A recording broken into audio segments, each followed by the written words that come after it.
السلام علیکم ریڈرز، ہفتے جہاں کا تھرڈ پارٹ ماہرہ ناولز پر پوسٹ ہوگا عشق کی آگ کے نام سے، آپ لوگ وہاں جا کے پڑھ لیں۔ منظر میں ایک لڑکی تھی جس کا دوپٹہ ہاتھ میں تھا، لمبے کالے سلکی بال کمر پر تھے، بھاگ کر سیڑھیاں چڑھنے سے اچھل رہے تھے، دوپٹہ ہر سیڑھی کو سلام دے رہا تھا، کالی قمیص شلوار میں اس کا سفید رنگ چمک رہا تھا۔ سیڑھیاں ختم ہوئیں تو وہ دائیں طرف مڑی، ایک کمرے کا دروازہ کھولنے لگی جب کسی نے اس کی کلائی پکڑ کر کھینچا، اس کی چیخ نکلنے سے پہلے ہی کسی نے منہ پر ہاتھ رکھا۔ وہ کمرے کی اوٹ میں کھڑے تھے جہاں سے کوئی دیکھ نہیں سکتا تھا۔ حنا نے پلکیں اٹھائیں تو آنکھوں نے سامنے ایک خوبرو مرد کا چہرہ دیکھا، ساتھ ہی پوئیں اکٹھی ہوئیں۔ عالیان اسے کچھ انچ کے فاصلے پر کھڑا تھا، آج ہاتھ دیوار پر ٹکائے، دوسرا اس کے لبوں پر رکھے وہ اسے گھور رہا تھا۔ وہ اس وقت کالے کرتا شلوار میں موجود تھا، کثرتی جسم پر وہ کرتا جچ رہا تھا، شکل و صورت سے پٹھان لگتا تھا، اس کے دودیا بازو پر بال اس کو پرکشش بناتے تھے، چہرہ فوکس کرتے دل تھم جاتا، ہلکی بھری بیئرڈ پر اس کے ہونٹ اور لمبا تیکھا ناک، گھنی پلکوں کے نیچے وہ گہری آنکھیں جیسے کسی کے دل میں جھانک لیتی ہوں، چہرے کی سختی کے پیچھے چھپی نرمی کچھ لوگ ہی دیکھ سکتے تھے جنہوں نے اسے پرکھا ہو۔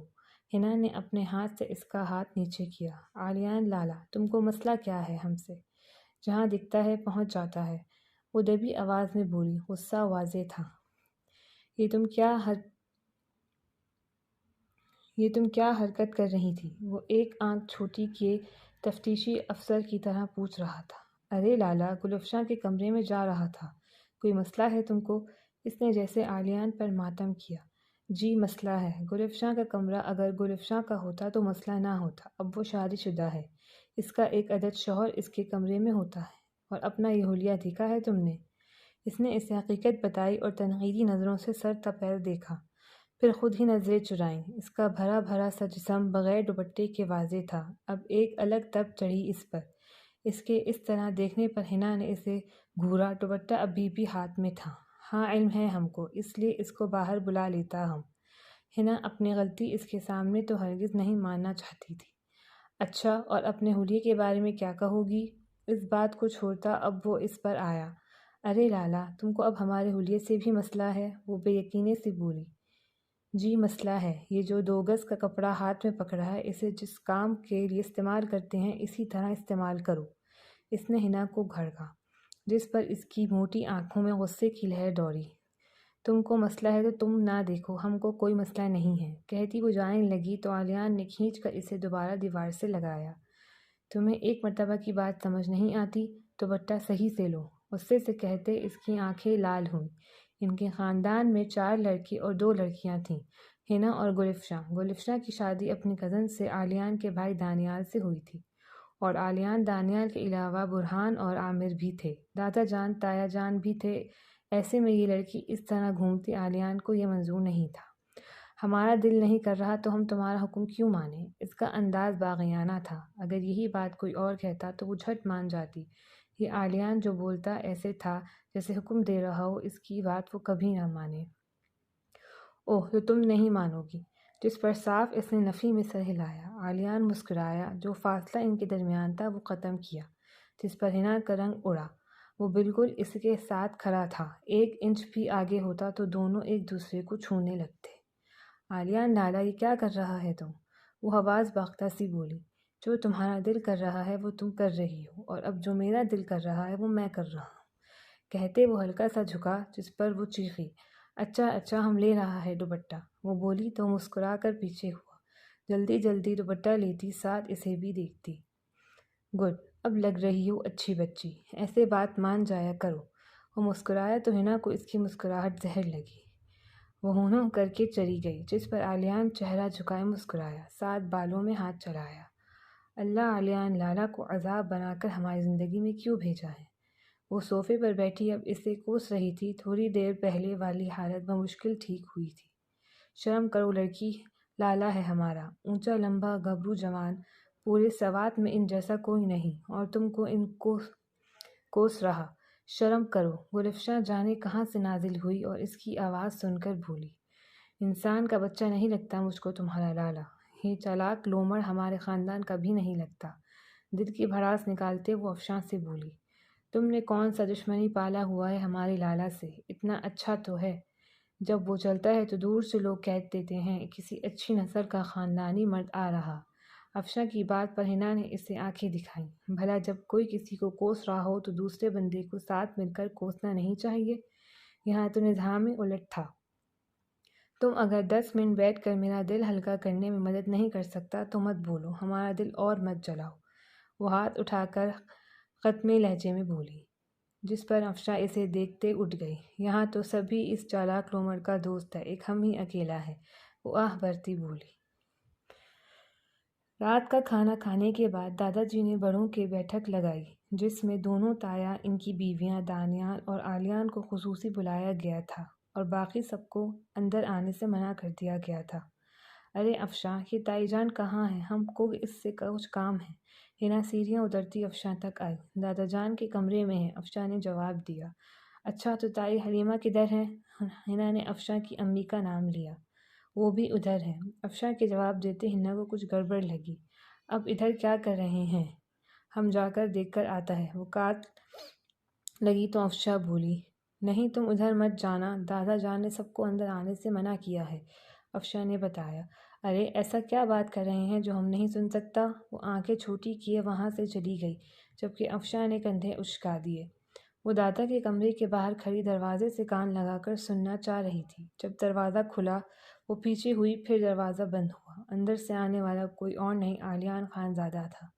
اس سے پہلے وہ گم شو ہوتی، آلیان نے اسے کلائی سے پکڑا۔ کیا کر رہی تھی؟ آلیان نے آنکھیں چھوٹی کیے پوچھا۔ ہم جو مرضی کرے، تم کو کوئی مسئلہ؟ ہر بات کی بات اس نے دہرائی، جس پر آلیان ہنس دیا۔ جانے کیوں اتنا خوش تھا؟ نہیں کوئی مسئلہ نہیں، وہ کہتا جانے لگا۔ حنا کو تو یقین ہی نہ آیا، آلیان لالا اس سے کچھ کہے بغیر جا رہا تھا اور ہنس بھی رہا تھا۔ لالا تم کو کچھ ہوا ہے کیا؟ تمہارا طبیعت ٹھیک نہیں؟ وہ ہمدردی سے بولی، ساتھ ساتھ آلیان کے ہم قدم ہوئی، پھر تھوڑا آگے جھک کر اس کے چہرے کو دیکھا، جس پر آلیان نے رک کر اسے ایسے دیکھا جیسے کہنا، کیا چاہ رہی ہو؟ نہیں تم آج ہنس رہا ہے نا، اور تم نے لڑائی بھی نہیں کی، اس لیے پوچھ رہے، اس نے وضاحت دی، جس پر آلیان کا قہقہ جاندار تھا۔ حنا نے تو مان لیا اسے کچھ ہو گیا ہے۔ وہ ہنستا وہاں سے چلا گیا۔ اس کا دل آج بہت خوش تھا۔ ارے افشاں، تم کے لالا کو کچھ ہو گیا ہے، جاؤ دیکھو اس کو۔ وہ دوڑی افشاں کی جانب آئی۔ افشاں کا دل دھڑ گیا۔ وہ آلیان کے کمرے کی جانب بھاگی۔ لالا لالا! دروازہ کھولتے اس نے دیکھا تو وہ سائڈ ٹیبل پر جھکا اپنی گھڑی رکھ رہا تھا۔ لالا! پھولے سانس کے ساتھ بولا۔ وہ مڑا تو آنکھوں میں پریشانی تھی۔ کیا ہوا افشاں؟ وہ اس تک آتا بولا۔ لالا آپ ٹھیک ہیں؟ آپ کی طبیعت ٹھیک ہے؟ وہ پریشانی سے بولی، لہجے سے پریشانی ٹپک رہی تھی۔ ہاں مجھے کیا ہونا ہے؟ کیوں کیا ہوا؟ آلیان نے ناسمجھی سے بولا، جس پر وہ رونے لگی۔ وہ حنا کہہ رہی تھی آپ کی طبیعت نہیں ٹھیک۔ وہ اس کا سگا بھائی نہیں تھا، مگر سگوں سے زیادہ پیارا اور عزیز تھا۔ میں بالکل ٹھیک ہوں، پریشان مت ہو، اس کا تو دماغ خراب ہے۔ اس نے اس کے سر پر ہاتھ رکھا، جس پر وہ سر ہلاتے چلی گئی۔ واپس آ کر اچھی خاصی کلاس لی حنا کی۔ سب بڑے دادا کے کمرے سے نکلے تو حنا بھاگی۔ اندر کیا بات ہوئی؟ وہ تائی کے پاس تجسس سے بولی۔ کچھ نہیں بچے، انہوں نے پیار سے اسے گلے لگایا، جبکہ دوسری رائے امی منہ بنا کر چلی گئیں۔ تہمینہ بیگم آلیان کی امی تھیں اور اندر فیصلہ آلیان اور حنا کے نکاح کا ہوا تھا۔ حنا کی والدہ کے بچپن میں ہی وفات ہو گئی اور والدہ عدت کے بعد شہر گئیں اور واپس نہیں آئیں۔ انہوں نے حنا کو بلانا چاہا مگر دادا نے نہیں بھیجا، یہ کہہ کر منع کیا کہ ان کے بیٹے کی آخری نشانی ہے۔ حنا کی امی نے لاکھ کوشش کی، لاکھ منتیں کیں، مگر انہوں نے حنا کو نہیں بھیجا۔ ابھی وہ 18 سال کی ہوئی تھی اور حنا کی امی لوگ امیر ہو گئے، اب وہ وکیل کر سکتے تھے۔ انہوں نے دھمکی دی تھی اگر حنا کو اس کے حوالے نہ کیا گیا تو وہ کیا کر دیں گی۔ جبکہ یہ خبر حنا نے سنی تو خوش ہوئی، وہ چاہتی تھی کہ وہ اپنی ماں کے پاس رہے۔ یہ سن کر سب گھر والوں نے لب بھینچ لیے۔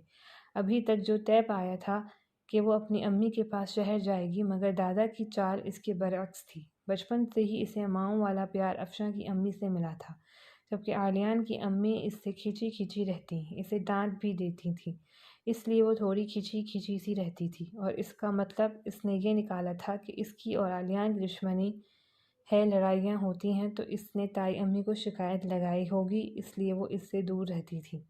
بس اس کے پاس ایک اور بہانہ آ گیا تھا آلیان سے لڑنے کا۔ بچپن سے ان کی لڑائی چلتی آ رہی تھی، جبکہ آلیان کے ارادے کچھ اور تھے۔ ارے تائی جان، امی کو کیا ہوا؟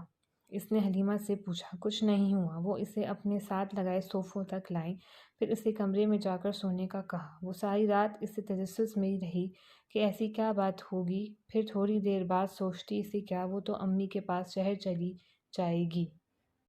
یہی سوچتے اسے نیند نے آ لیا، جبکہ دوسری جانب آلیان کی نیند تو دور دور تک نہیں دکھ رہی تھی۔ آج تو اس کے دل کی بات دادا جی نے کہی تھی، اسے تو بھولنا بھی نہیں پڑا۔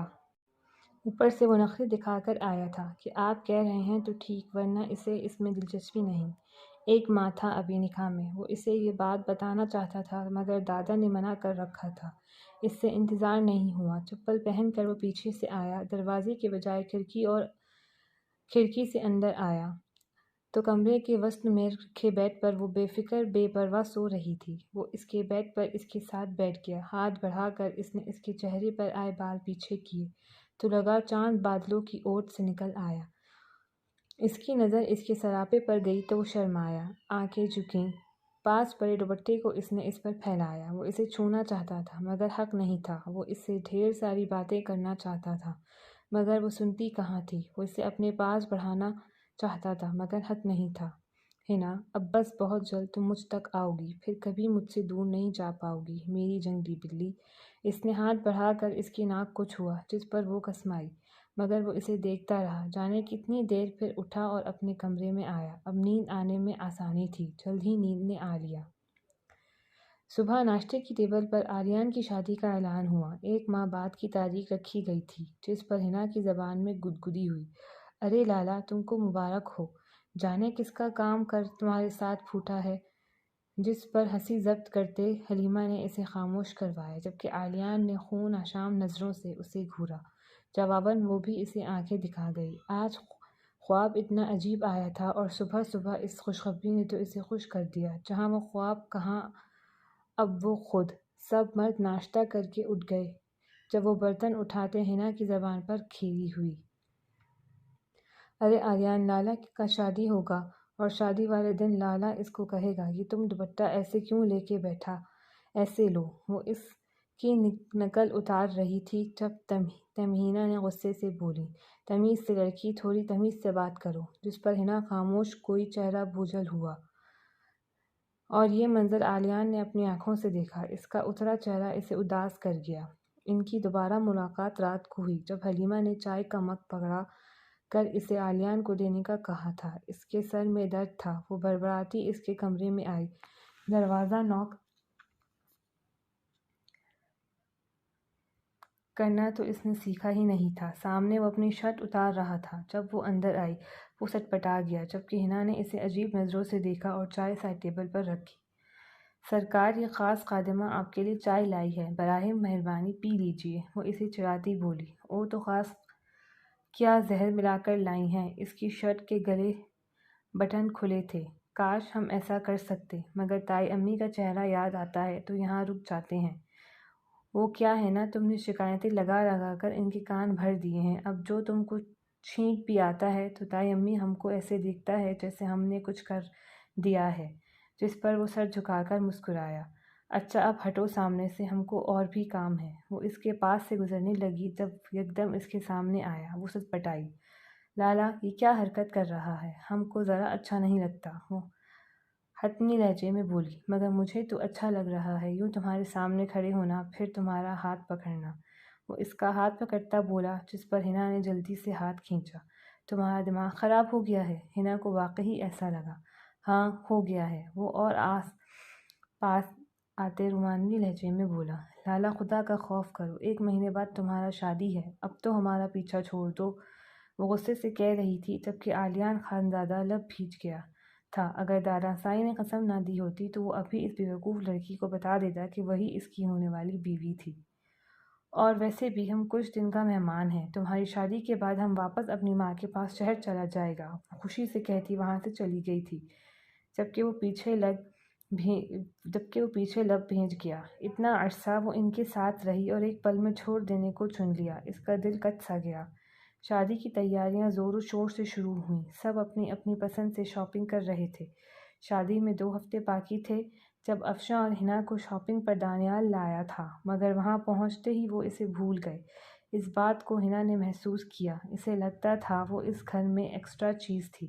توجہ دی تو دی نہیں، بس وہ اکیلی۔ ابھی بھی افشاں اور دانیال کیسے اسے مکھن میں سے مکھی کی طرح نکال چکے تھے۔ اس کی آنکھیں آنسوؤں سے بھری، مگر اس سے پہلے کہ آنسو گرتا اس کی نظروں کے سامنے علیان آیا۔ وہ اسے بوتیک کے داخلی دروازے سے اندر آ رہا تھا، کالی قمیض شلوار پر، آف وائٹ چادر کندھوں پر پھیلائے، بال بنائے۔ وہ سلطنت کا شہزادہ لگتا تھا۔ ہر لڑکی کا دل اسے دیکھ کر تھما تھا۔ وہ سیدھا اس تک آیا، تب تک وہ آنسو پی گئی۔ اس کے سامنے وہ کمزور نہیں پڑ سکتی تھی۔ دانیال کدھر ہے؟ آتے ہی اس سے سوال کیا۔ وہ دونوں شاپنگ کر رہے ہیں، لہجہ بھرایا ہوا تھا۔ اچھا تو تم بھی کرو، بیٹھی کیوں ہو؟ اسے دانیال نے ہی بلایا تھا۔ وہ افشاں کے ساتھ شاپنگ کرنا چاہتا تھا۔ علیان کو اس پر چڑ چڑھی تھی۔ وہ جانتا تھا حنا اس معاملے میں میچور نہیں تھی، باتیں دل پر لے جاتی تھی۔ نہیں، ہم کو کچھ نہیں چاہیے، ہم کو افشاں ساتھ لایا تھا مگر خود ہی غائب ہو گیا۔ اس سے افشاں پر زیادہ غصہ تھا۔ دل ہی دل میں طے کر لیا تھا اب افشاں سے ساری زندگی بات نہیں کرے گی۔ جب وہ امی کے پاس شہر جائے گی تو بھی افشاں سے نہیں ملے گی۔ اب جانے کہاں سے یہ جن حاضر ہو گیا تھا، اسے رونے بھی نہیں دیا اور اب سر پر کھڑا گھور رہا تھا۔ تمہیں کچھ نہیں لینا؟ وہ چاہتا تھا وہ کہ ایسے چپ نہ بیٹھے۔ نہیں، ہم کو کچھ نہیں لینا۔ اس نے منہ موڑ لیا۔ اب وہ اس کے ساتھ بیٹھ رہا تھا۔ ویسے اگر میرے دشمن کے پیسے میں ضائع کر سکتا تو شاپنگ کر کر کے سارا کارڈ ہی خالی کر دیتا۔ حنا اس کی چال نہیں سمجھ سکی۔ ذہن میں سوچا، ہاں وہ اس سے ایسا بدلہ لے سکتی تھی۔ ارے لالا، ہم کو یاد آیا، ہم نے تو تمہاری شادی کے لیے کپڑے ہی نہیں لیے۔ اس کی بات پر عالیہ نے مسکراہٹ چھپائی۔ ارے کیوں نہیں لیے؟ کیوں نہ میں چاہتا ہوں میری شادی پر میری دشمن بھی اچھی لگے، جس پر اس نے گھورا۔ اب وہ اس کے ساتھ مل کر شاپنگ کر رہی تھی۔ یہ دیکھو، یہ اچھا ہے۔ علیان نے ایک رسٹ کلر کا ڈریس نکالا۔ ارے واہ علیان لالا، تم کی چوائس تو بہت اچھی ہے۔ وہ سرہاتی اس سے لے کر چینجنگ روم میں آئی اور وہ باہر اس کا انتظار کرنے لگا۔ جب وہ باہر آئی تو کسی اپسرا سے کم نہیں لگ رہی تھی۔ انہوں نے 3-4 سوٹ لیے اور دونوں ایسے ہی ہیوی کر رہے تھے۔ حنا اکیلی تھی، اسے کوئی چاہیے تھا اور علیان حنا کے لیے ہمیشہ سے حاضر تھا۔ گھر آ کر اس نے افشاں سے بات نہیں کی، اپنے کپڑے تائی کو دکھائے، باقی جس کو دیکھنے تھے خود دیکھے۔ ارے حنا، یہ کتنا پیارا ہے، یہ کہاں سے لیا تم نے؟ افشاں کی نظر رسٹ کلر کے سوٹ پر پڑی، جس پر حنا نے کوئی جواب نہیں دیا۔ افشاں کے ساتھ ساتھ علیان نے بھی محسوس کیا، اسے واقعی برا لگا تھا۔ حنا ہم تم سے بات کر رہا ہے۔ افشاں نے دوبارہ بلایا تو اٹھ کر اپنے کمرے میں آ گئی۔ تھوڑی دیر بعد افشاں اس کے کمرے میں آئی اور پیچھے علیان بھی۔ وہ کمرے سے باہر کھڑا تھا۔ افشاں اس سے ناراضگی کی وجہ پوچھ رہی تھی اور وہ بول ہی نہیں رہی تھی۔ پھر علیان نے اس کی رونے کی آواز سنی۔ حنا، بتاؤ گی نہیں تو مجھے پتہ کیسے چلے گا؟ وہ پریشان تھی۔ کچھ نہیں ہوا، ہمارا دماغ خراب ہو گیا ہے اور کچھ نہیں ہوا۔ اس کی بات پر افشاں نے لب بھیجے۔ حنا، مت بلاؤ ہمیں، سب ایک جیسے ہو، بس یہ شادی ہو جائے پھر میں اپنی امی کے پاس جاؤں گی جو ہم کو پیار کرے گی۔ وہ ہم کو لاوارث نہیں چھوڑے گی۔ انہیں کرے گی، جب دل کیا تب بلایا، جب نہ دل کیا تب نہ بلایا۔ تم کو ہم دوست مانتا تھا مگر علیان لالا کو دشمن تم سے اچھا ہے۔ خیر کوئی ہمارا اپنا بھی ہوگا، اپنا رشتہ۔ وہ روتے ہوئے بولی تو علیان کا دل کٹ گیا۔ حنا، ایسا کیا ہوا ہے؟ شاپنگ والی بات پر ناراض ہو تو ہم معافی مانگتا ہے۔ خان نے بولا تو ہم اس کے ساتھ چلا گیا۔ اس نے وضاحت دی۔ ہم نے تم کو کچھ کہا نہیں نا، تو ہمارا سر مت کھاؤ اور جاؤ۔ وہ بولی تو افشاں باہر نکل آئی۔ سامنے علیان کھڑا تھا۔ وہ اس سے نظریں ملائے بغیر چلی گئی۔ علیان اس کے پاس جانا چاہتا تھا مگر نہیں گیا۔ شادی سے 1 ہفتہ پہلے اسے اچانک دادا سائیں کے کمرے میں بلایا گیا تھا جہاں علیان اور اس کا نکاح تھا۔ لا حول! دادا سائیں ہم مر جائے گا پر اس شارک مچھلی جیسے علیان لالا سے نکاح نہیں کرے گا، وہ کہتے کمرے سے باہر بھاگنے لگی تھی جب اسے زبردستی بٹھاتے علیان نے گھورا۔ لالا تم کو مسئلہ کیا ہے؟ جس سے شادی ہو رہا تھا اس سے کرو نا۔ وہ اب آلیان پر چڑھ دوڑی۔ اسی سے ہو رہا ہے، اس نے دانت پیستے کہا۔ مولوی الگ عجیب نظروں سے گھور رہا تھا۔ ہنا یہ ہمارا فیصلہ ہے۔ دادا جان کی روبدار آواز نے اسے ساکت کیا۔ تینوں تایا، دادا اور الگ سے آلیان جو اس کو اپنے ساتھ زبردستی بٹھائے بیٹھا تھا، سب نے اسے اتنا فورس کیا کہ اسے نکاح کرنا پڑا۔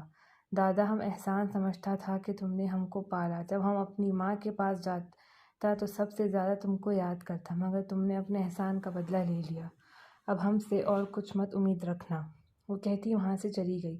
پیچھے دادا کیا سبھی خاموش ہو گئے۔ وہ یہ کیا کہہ گئی تھی؟ کیا وہ انہیں صاف صاف یہ کہہ کر گئی تھی کہ آج کے بعد اس سے کوئی رشتہ نہیں؟ میں سمجھا لوں گا دادا جان۔ آلیان کے کہنے پر انہوں نے سر ہلایا۔ وہ کمرے میں آیا، پھر وہ ہنا کے کمرے میں گیا۔ دروازہ کھولتے اس نے دیکھا وہ بیڈ پر بیٹھی تھی، دونوں ہاتھ بیڈ پر ٹکائے۔ وہ آنکھیں بند کیے گہرے سانس لے رہی تھی۔ آلیان نے غور کیا تو وہ ہلکا ہلکا کانپ بھی رہی تھی۔ ہنا! اس کی آواز پر ہنا نے آنکھیں اٹھا کر دیکھا۔ آنکھیں لال ہو رہی تھی۔ سب تھا، آنسو نہیں گرنے دیا تھا اس نے۔ وہ کھڑی ہوئی۔ آلیان کے دل کو کچھ ہوا۔ وہ چلتی چلتی اس تک آئی۔ کر لی اپنی مرضی؟ ہاں کر لیا نا جو سب چاہتے تھے، پھر اب کیوں آئے ہو یہاں؟ وہ چیخی۔ ہنا بات سنو۔ اس کی بات بیچ میں کاٹی گئی۔ کیا انہوں نے؟ ہاں کیا انہوں نے یہ سنوں کہ ہمارا نکاح ہو گیا ہے ہماری مرضی کے بغیر؟ وہ اس وقت اپنے حواسوں میں نہیں لگ رہی تھی۔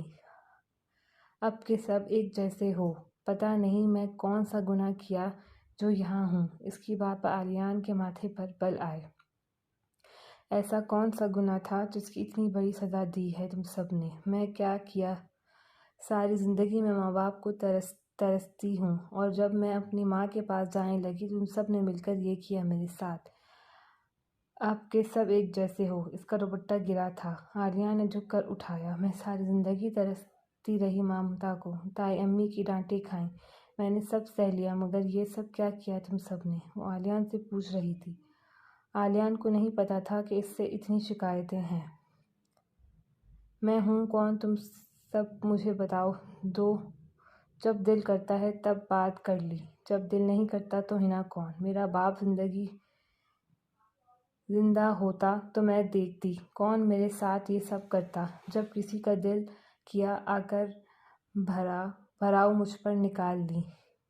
کچھ کسی نے مجھے آ کر سر پر ہاتھ رکھا جیسے تم سب افشا کے سر پر رکھتے ہو، کیوں کہ اس کا باپ زندہ ہے اور میرا نہیں۔ سب کو پتا ہے اس کے آگے پیچھے کوئی نہیں ہے، تو جو مرضی کرو، انسان نہیں ہوں نا میں؟ وہ چیخ رہی تھی۔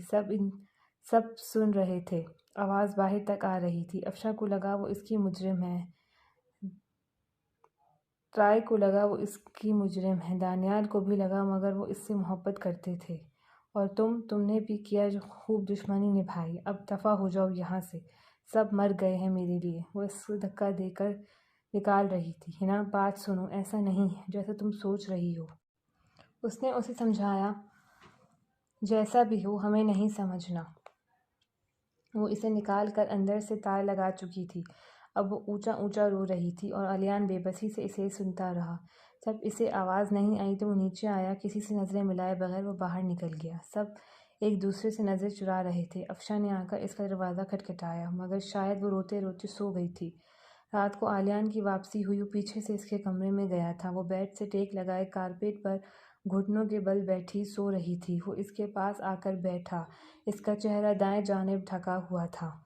آرام سے بال پیچھے کیے تو چہرے پر آنسوؤں کے نشان تھے۔ وہ سوتے ہوئے بھی ہچکی لے رہی تھی۔ آلیان کا دل کیا اسے خود میں بھینچ لے، پھر اسے گود میں اٹھا کر بیڈ پر لٹایا، اچھے سے کمفرٹر دیا۔ اب اس کے سرہانے بیٹھے وہ اس کے بالوں میں انگلیاں چلا رہا تھا، اور سوتے ہوئے ہنا کو لگا جیسے کسی نے سکون دے دیا، جیسے جو بہت اپنا اس کے پاس ہوں۔ اسے نیند میں ہی اس کے بازو کو پکڑ کر سینے میں بھینچا۔ آلیان حیران رہ گیا۔ پھر وہ ہلکا سا مسکرایا۔ جب اسے یقین ہوا کہ وہ پرسکون سو گئی ہے تو آرام سے اپنا بازو نکال کر پیچھے ہوا۔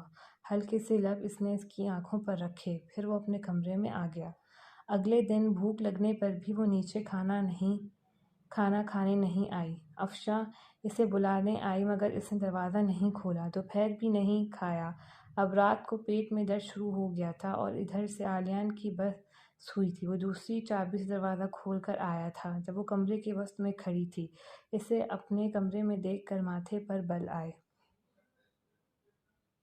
تم یہاں کیا کر رہا ہے؟ جاؤ یہاں سے، ہم کو تم سے بات نہیں کرنا، وہ آلیان کو گھورتے ہوئے بولی۔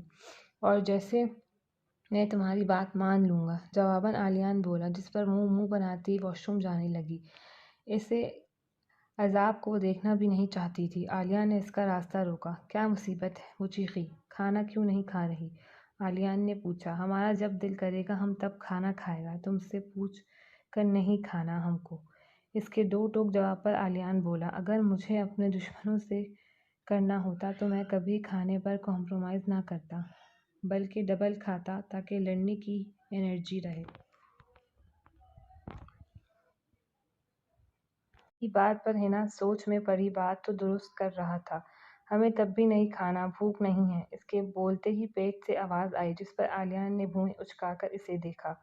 اچھا تم ہاتھ منہ دھو کر آؤ، میں کھانا بھیجتا ہوں، کہہ کر باہر نکل گیا۔ تقریباً 5 منٹ بعد وہ کھانے کی ٹرے لیے حاضر ہوا۔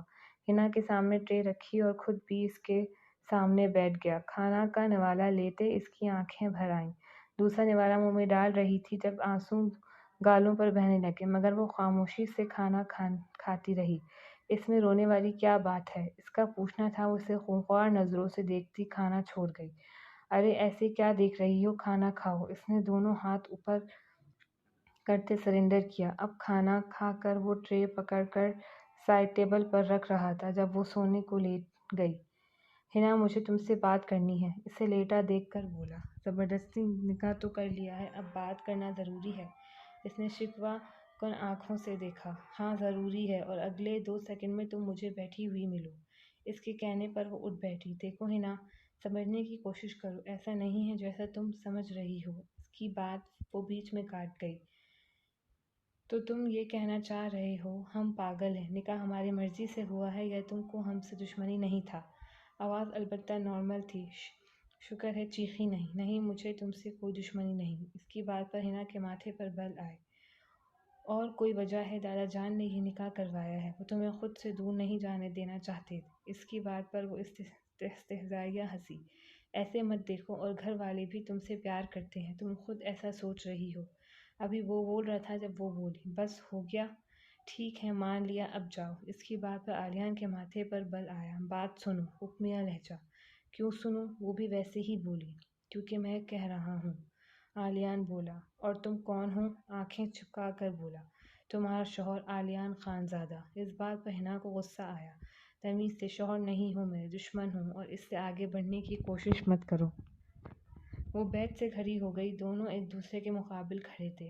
بچپن سے دشمنی نبھائی، پر پھر ڈانٹ ٹپٹ بھی سنی، ہر ایک کے آگے پیچھے بھی گھوم لیا، سب نے اپنی مرضی کے کام بھی ہم سے لے لیے، تم بھی جس کے لیے نکاح کیا ہے۔ اس بات پر آلیان کو پتنگے لگ گئے۔ بہت ضبط سے الفاظ نکلے تھے۔ ہنا تمیز سے بات کرو، اگر ابھی میں برداشت سے کام لے رہا ہوں تو میری برداشت مت آزماؤ۔ تو کس پاگل نے کہا ہے اور آؤ اور ہم سے بات کرو؟ وہ کہتے جانے لگی جب آلیان نے اسے بازو سے پکڑا۔ اس دل نے کہا ہے۔ گمبھیر بھاری بوجھل آواز ہنا کو سنسنا گئی۔ پیچھے ہٹیں، وہ اس سے دور ہونا چاہتی تھی۔ کیوں؟ ابھی تو تم نے کہا جو چاہے وہ لے لو، اپنی بات سے مکر جاتی ہو اور پھر دشمن مجھ کو کہتی ہو، وہ گمبھیر لہجے میں کہہ رہا تھا۔ ہنا نے پتہ نہیں کون سی دعا کی تھی جب افشاں نے دروازہ کھٹکھٹایا۔ آلیان نے ہنا کو دیکھا، پھر فاصلہ بنایا۔ ہنا واش روم میں چلی گئی۔ وہ افشاں سے بات نہیں کرنا چاہتی تھی۔ اس نکاح کو ہوئے ہفتہ ہو گیا تھا اور اس کا گھر والوں سے بائیکاٹ چل رہا تھا۔ آلیان زبردستی بات کر لیتا تھا۔ اب گھر میں زور اٹھ گیا رخصتی کا۔ سب نے کہا کہ اس کا موڈ نہیں ٹھیک، مگر دادا خاندان والوں کو جو تاریخ شادی کی بتائی تھی، اسی پر شادی کرنے کا کہہ رہے تھے۔ یہ بات جب ہنا کو پتہ چلی تو وہ مخالفت کر رہی تھی۔ جب بات نہیں سنی گئی تو وہ رونے لگی۔ 2 دن بعد وہ دلہن بنے آلیان کے کمرے میں بیٹھی تھی۔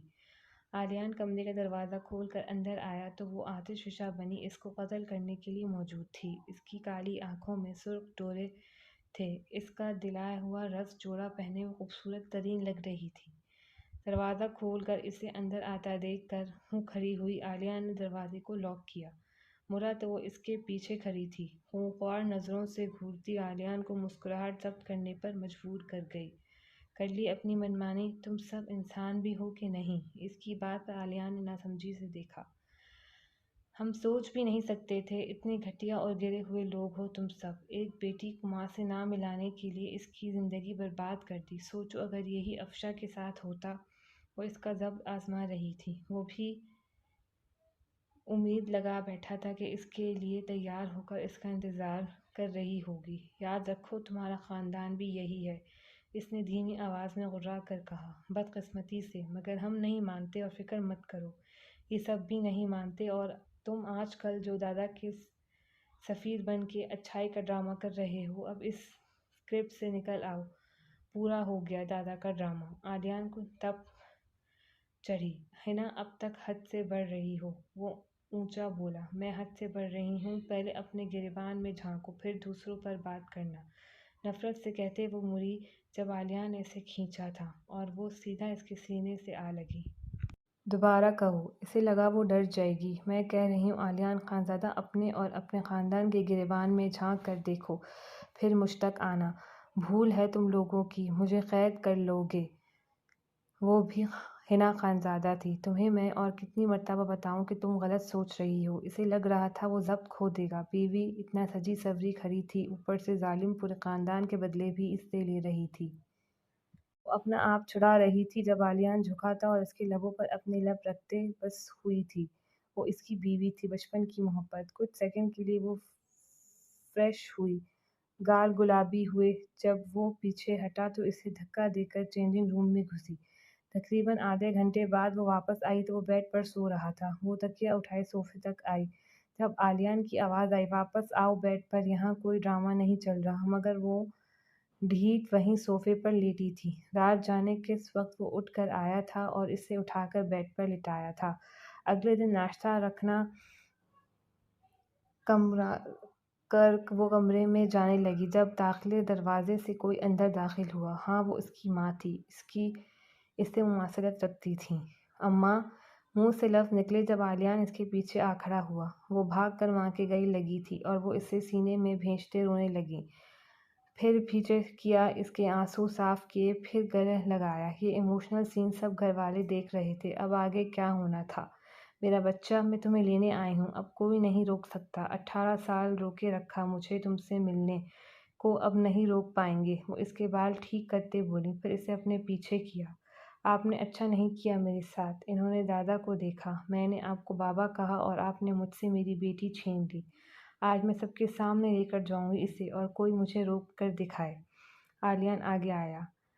میری بیوی کو میری مرضی کے بغیر نہیں لے جا سکتی چچی۔ وہ اس بات پر اس کی ہوئی۔ اس بات پر حنا کے بے بسی سے آنسو نکلے۔ عالیہ کا دل زور سے دھڑک رہا تھا، کہیں وہ اسے لے ہی نہ جائیں۔ اماں، ہم جو آپ کے ساتھ جانا ہے، ہم کو نہیں رہنا ادھر۔ وہ ماں کے سامنے منتیں کرنے لگی۔ دونوں بے بس تھیں۔ وہ وکیل نے بتا دیا تھا کہ اب وہ نہیں لے جا سکتی۔ پہلے کی بات اور تھی، اب اس کا شوہر ہے تو بات اور ہے۔ دونوں کو ایک مرتبہ پھر الگ کر دیا گیا۔ عالیہ اس کے کھینچتے ہوئے کمرے میں لایا تھا۔ تم میں ذرا شرم و حیا نہیں ہے؟ یہی کچھ اگر ہم تمہاری ماں کے ساتھ کریں تو تمہیں کیسا لگے گا؟ حنا غصے سے پھنکاری۔ میری ماں کا نام تمیز سے لو، وہ بھی دھارا۔ تو تمہاری ماں اور ہماری ماں کچھ نہیں، وہ بھی چیخی۔ جو بھی ہے یہ ڈرامہ ختم کرو اور واپس روٹین پر آؤ۔ اب بس ہو گئی تھی، اتنی ایب نارمل لائف ہو گئی تھی، فرسٹریشن حد سے بڑھ گئی۔ اگر نہ کروں تو پھر کیا کرو گے؟ وہ باغی تھی۔ پھر میں سختی کروں گا اور تم سے برداشت نہیں ہوگا۔ وہ غصے سے بولا۔ تم کو اب بھی لگتا ہے ہم تمہارا سختی برداشت نہیں کر سکتا؟ وہ چیلنج دیتی بولی۔ ہاں لگتا ہے، کیونکہ تم برداشت نہیں کر پاؤ گی، اس لیے اب تم ایسی کوئی حرکت نہیں کرو گی۔ وہ وارننگ دیتا واش روم میں گھسا۔ پیچھے وہ رونے لگی۔ جب وہ باہر آیا وہ تب بھی رو رہی تھی۔ ایک مرتبہ اس نے بلایا تھا مگر اس نے خوار نظروں سے دیکھا تھا، اس کے بعد ہمت نہیں ہوئی۔ اگلے دن صبح ان کی بحث کنگھے پر ہوئی۔ وہ پہلے کھڑی تھی، کوئی چین ہے رہی تھی۔ جب وہ پیچھے آیا، وہ بال بنانے آیا تھا، اتنا تو وہ جانتی تھی۔ جلدی سے چین نیچے پھینکی اور کنگھا لے کر اپنے بالوں کو کرنے لگی۔ تقریباً 5 منٹ تک وہ ویٹ کرتا رہا، پھر جلدی کر لو، کسی اور نے بھی کرنا ہے۔ اس کے کہنے پر بھی اثر نہیں ہوا۔ یہ اتنی لمبی لمبی زلفیں رکھی کیوں ہیں اگر سنبھالنا نہیں آتی؟ وہ اس کے بالوں پر چوٹ کر گیا۔ پہلے تم آتا ہے ہمارے بالوں کو سنبھالنے، تم کو کوئی مسئلہ ہے؟ ہم 4 منٹ لیں یا 4 گھنٹہ؟ وہ آنکھیں پٹپٹا کر جان بوجھ کر تنگ کرنے والے انداز میں بولی۔ جو بھی ہے، ہاتھ جلدی چلاؤ، زبان تو بڑی چلتی ہے، ہاتھ بھی چلا لو۔ اس کی بات پر اس نے گھورا۔ ہم زبان چلائیں یا ہاتھ؟ تم کو کوئی مسئلہ ہے؟ وہ بولی۔ ہاں مسئلہ ہے، مجھے کنگھا کرنا ہے اور تم جان بوجھ کر لیٹ کر رہی ہو۔ اس نے توجہ دلائی۔ اپنا کنگھا لے آؤ، اس نے حل بتایا۔ خاتون، یہ میرا کنگھا ہی ہے، جلدی کرو۔ وہ اس سے زیادہ انتظار نہیں کرنا چاہتا تھا۔ تو اب یہ میرا کمرہ ہے تو یہ ساری چیزیں میری اپنی نئی لاؤ۔ اس کے کہنے پر وہ مسکرایا۔ اس نے حق جتایا تھا۔ یاہو! آلیان کے دل میں لڈو پھوٹے۔ اچھا جی، آلیان بولا۔ ہاں جی، ہنا نے جواب دیا۔ آلیان نے جھک کر اس کی گری ہوئی چین اٹھائی اور مڑ گیا۔ ارے یہ ہمارا ہے، ہم کو واپس کرو۔ وہ اس کے پیچھے لپکی۔ جیسے میری چیزیں تمہاری ہوئیں، پھر برابری کا سودا کرتے تمہاری میری ہوئیں۔ آلیان مسکراہٹ چھپاتے بولا۔ مارا، تم تو بہت ہی خراب آدمی ہیں، عورتوں کا چیز تم کیسے استعمال کر سکتا ہے؟ اس کی بات پر وہ مڑا اور وہ اس کے سینے سے آ لگی۔ دونوں بیڈ پر گر گئے تھے۔ آلیان کے اور ہنا دونوں کے دل زور سے دھڑک رہے تھے۔ ہنا کے گال گلابی ہوئے۔ وہ اٹھنے لگی جب آلیان نے اس کی کمر پر ہاتھ رکھا۔ وہ بے یقینی سے اسے دیکھنے لگی۔ دونوں کو ایک دوسرے کی سانسیں محسوس ہو رہی تھیں۔ کچھ دیر بعد آلیان بولا۔ کیا کہہ رہی تھی تم؟ اس کا جواب اس نے نہیں دیا۔ پھر وہ اٹھی اور گھور کر اسے دیکھا۔ ہم کہہ رہا ہے اس کو کیا میرا سارا زیور پہن جاؤ، جس پر آلیان کا قہقہے لگا۔ پھر وہ اٹھ کر اس کے پاس آیا، پیچھے سے اسے چین پہنائی، پھر جھک کر اس کی گردن پر اپنے لب رکھے۔ وہ جو پہلے ہی شست کھڑی تھی، اس کی اس حرکت پر خود میں سمٹی۔ اب وہ اسے سیدھا کرتے اپنے سامنے کھڑا کر چکا تھا۔ ہنا، آج تک تم جیسی لڑکی نہیں دیکھی میں نے، اتنی خوبصورت۔ وہ ہلکے سے اسے ساتھ لگا گیا، پھر پیچھے کرتے باہر نکل گیا۔ بیوی کی تھوڑی دہشت تھی۔ وہ کھانے کے لیے نیچے آئی تو بہت اہتمام کیا گیا تھا، مگر وہ لب سیے بیٹھی رہی۔ افشاں نے اسے بہت مرتبہ بلانے کی کوشش کی، تائی امی انہیں اس کے دکھ کا اندازہ تھا۔ سب مرد کاموں پر چلے گئے تو گھر میں دوبارہ ہنگامہ ہوا تھا۔ ہنا، ہماری بات سنو۔ تائی امی کی آواز پر وہ ضبط کر کے رکی۔ تم کو ہم سے جو شکایت ہے وہ کرو، تہمینہ نے بولا، جس پر وہ استہزائیہ ہنسی۔ کوئی نہیں ہے، اب تو کچھ نہیں ہے، وہ کہتی جانے لگی۔ ہنا بچہ ہم تم سے بات کر رہا ہے یہاں، بس ہو گئی، آج پہلی مرتبہ انہوں نے بچہ کہا تھا۔ وہ اس کے پاس آئیں۔ آپ آج ہم کو آ کر کہہ رہا ہے کہ کون سی شکایتیں ہیں؟ بہت سی ہیں۔ آپ نے ساری زندگی ہمارے ہاتھوں کو جھٹکا، ہمیشہ غصہ کیا۔ آپ نے تو کبھی ہم کو اس قابل نہیں سمجھا کہ بات کرو۔ گھر میں پڑے فالتو سامان کی طرح رکھا ہے آپ نے ہم کو۔ وہ شکایتیں کر رہی تھی۔ وہ جتنا بھی کہے کہ وہ اس کے گھر والے نہیں تھے، مگر وہ تھے، اور دل کے رشتوں کو کون توڑ سکتا تھا؟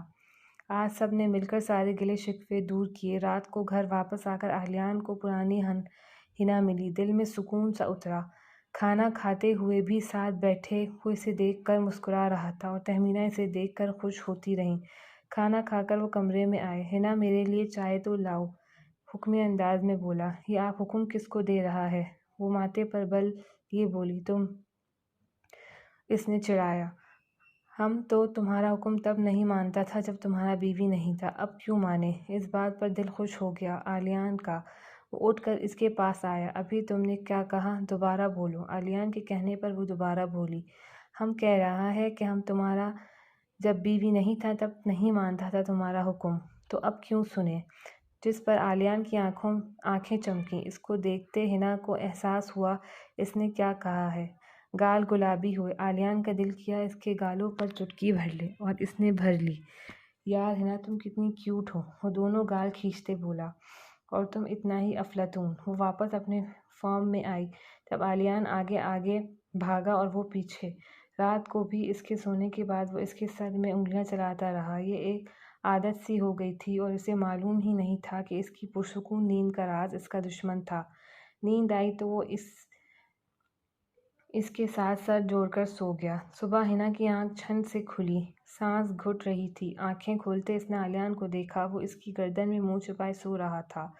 اس نے آرام سے اسے پیچھے کرنا چاہا، ایک دو مرتبہ ہلایا، مگر وہ ٹس سے مس نہیں ہوا۔ بس آخری حل اسے بال کھینچنا ہی دکھا۔ آہ! وہ چیخا تھا۔ یہ کیا حرکت ہے؟ وہ غصے سے بولا۔ اور یہ کیا حرکت ہے جو آپ نے کی؟ جواباً وہ بھی گھورتی بولی۔ کیا کیا میں نے؟ اس کے پوچھنے پر ہنا نے منہ بنایا۔ علیان کو یاد آیا اس نے بال کیوں کھینچے۔ اتنی بڑی کوئی بات نہیں، ایسے اٹھاتے ہیں نیند سے۔ علیان اسے گھور رہا تھا۔ تمیز سے 10 مرتبہ اٹھایا تھا، 2 سے ملٹی پلائی کر کے بتایا۔ مگر آپ نے ماشاءاللہ ڈھیٹ واقع ہوئے ہیں، اور یہ آپ سو کیسے رہے تھے؟ ہنا نے آنکھ چھوٹی کیے پوچھا۔ ہو جاتا ہے نیند میں، وہ بڑبڑایا۔ ہو نہیں جاتا کبھی، مجھ سے تو نہ ہوا۔ ابھی افشاں سے جا کر پوچھتے ہیں کبھی اس سے ہوا ہے؟ جس پر علیان سٹپٹایا۔ پاگل لڑکی، اس کو پوچھنے نہ بیٹھ جانا۔ ویسے وہ جگہ آرام دہ تو تھی، وہ سوچ ہی سکا۔ اب وہ سوچ رہا تھا جب حملہ ہوا تکیہ آ کر لگا تھا، پھر وہی تکیہ اس نے اٹھا کر اسے مارا۔ اب دونوں کی تکیے کی لڑائی شروع ہو گئی۔ کہیں سے نہیں لگتا تھا وہ ایک میچور انسان تھا جس کی لوگ تعریفیں کرتے تھے۔ اسے تکیہ مار کر اب وہ باہر بھاگی۔ سب لوگ انہیں دہل کر دیکھ رہے تھے۔ معاملہ سمجھ آتے سب ہنس دیے۔ بچاؤ کوئی، وہ تہمینہ کے پیچھے چھپی۔ آخر مجھے بتاؤ ہوا کیا ہے؟ انہوں نے دونوں کو روک کر پوچھا۔ اس نے مجھے پہلے تکیہ مارا، علیان نے شکایت کی۔ انہوں نے مجھے پہلے پاگل لڑکی بولا۔ جھوٹی، اس نے پہلے میرے بال کھینچے، علیان نے چڑھایا۔ کتنے جھوٹے ہیں، انہوں نے پہلے۔ وہ رکی۔ ہاں ہاں بتاؤ بتاؤ، علیان بولا۔ اب وہ کیسے سب کو بتاتی لڑائی کیوں شروع ہوئی؟ گھر والوں نے لڑائی رفع دفع کروا دی۔ جب وہ واپس کمرے میں آئے تو پیچھے سب ہنس رہے تھے۔ کمرے میں آتے دونوں بھی ہنسنا شروع ہوئے۔ آج کے بعد کمرے کی بات کمرے میں رہے گی، سمجھ آئی؟ علیان سنجیدہ ہوتا بولا۔ اور آپ مجھے پاگل نہیں کہیں گے؟ جس پر علیان مسکرایا۔ اوکے، وہ مسکرا کر بولا۔